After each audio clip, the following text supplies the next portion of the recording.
Video ഒരു കേക്കിൻ്റെ ഒരു ഫിനിഷിങ് വീഡിയോ ആണ്. നമ്മൾ കേക്ക് സെറ്റ് ചെയ്യാൻ വെക്കുമ്പോൾ കറക്റ്റായിട്ട് ടേൺ ടേബിളിൻ്റെ സെൻറ്ററിൽ തന്നെ ബേസ് സെറ്റ് ചെയ്ത് വെക്കാൻ നോക്കണം.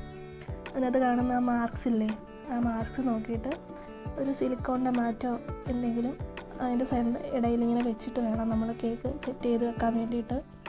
നോക്കണം, കറക്റ്റായിട്ട് നോക്കിയിട്ട് വേണം നമ്മൾ വീണ്ടും ഐസിങ് സ്റ്റാർട്ട് ചെയ്യാനായിട്ട്.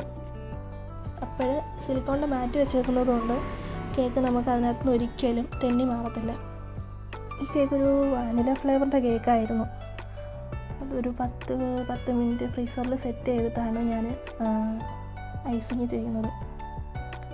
ഐസിങ് ചെയ്യുമ്പോൾ നമുക്ക് പൈപ്പിംഗ് ബാഗിൽ ക്രീം ഫില്ല് ചെയ്തിട്ട് ചുറ്റിച്ച് കൊടുത്തിട്ട് വേണമെങ്കിലും ചെയ്യാം. നമുക്ക് തുടക്കക്കാർക്ക് വേണമെങ്കിൽ അങ്ങനെ ചെയ്യാം. അങ്ങനെ ചെയ്യുന്നവരുണ്ട് ഇപ്പോഴും. അപ്പോൾ ഈ ടോൾ കേക്കൊക്കെ വരുമ്പോൾ നമുക്ക് അങ്ങനെ ചെയ്തെങ്കിലേ പറ്റത്തുള്ളൂ. എങ്കിലേ കറക്റ്റായിട്ട് നമുക്ക് ആ ക്രീം എല്ലാ ഭാഗത്തും ഒരേ രീതിയിൽ എത്തത്തുള്ളൂ. പിന്നീട് ക്രീം ഇല്ലാത്ത ഭാഗങ്ങളിലെല്ലാം ക്രീം ഇതുപോലെ പാലറ്റ് നൈഫ് കൊണ്ടിട്ട് ക്രീം നമ്മൾ അപ്ലൈ ചെയ്ത് കൊടുക്കുക.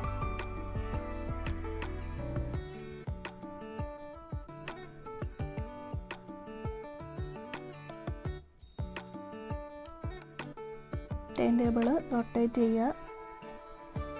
മുകളിൽ എക്സസ് ആയിട്ട് വരുന്ന ക്രീം പാലറ്റ് നൈഫ് വെച്ചിട്ട് തന്നെ നമ്മൾ വൈപ്പ് ചെയ്ത് കൊടുക്കുക.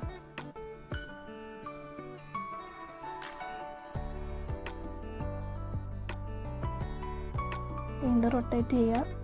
മുകളിലത്തെ ക്രീം വീണ്ടും വൈപ്പ് ചെയ്ത് കൊടുക്കുക.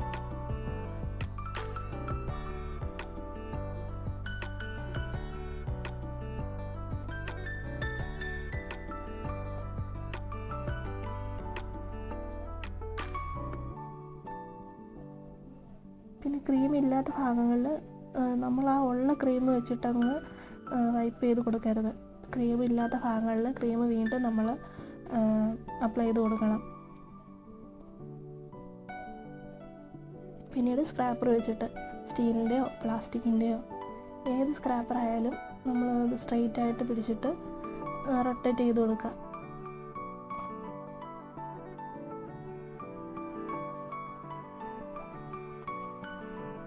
എന്നാൽ സിലിക്കോൺ മാറ്റ് വെച്ചതുകൊണ്ട് തന്നെ കേക്ക് അവിടെ തന്നെ ഇരുന്നോളൂ. അവിടെ നിന്ന് നകത്തില്ല, അവിടെ തന്നെ ഇരുന്നോളൂ. വീണ്ടും ATM കാർഡിൽ വെച്ചിട്ടാണ് ഞാൻ കേക്കിൻ്റെ മുകളിൽ ഫിനിഷ് ചെയ്തെടുക്കുന്നത്. ഏത് കേക്കാണെങ്കിലും.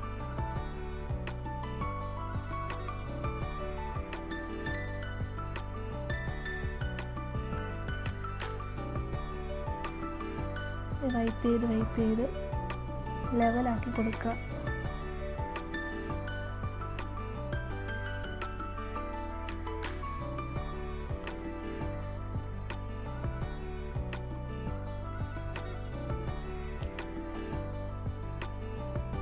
ഈ കേക്ക് നമ്മൾ നല്ല രീതിയിൽ തന്നെ ഫിനിഷ് ചെയ്തെടുത്തിട്ടുണ്ട്.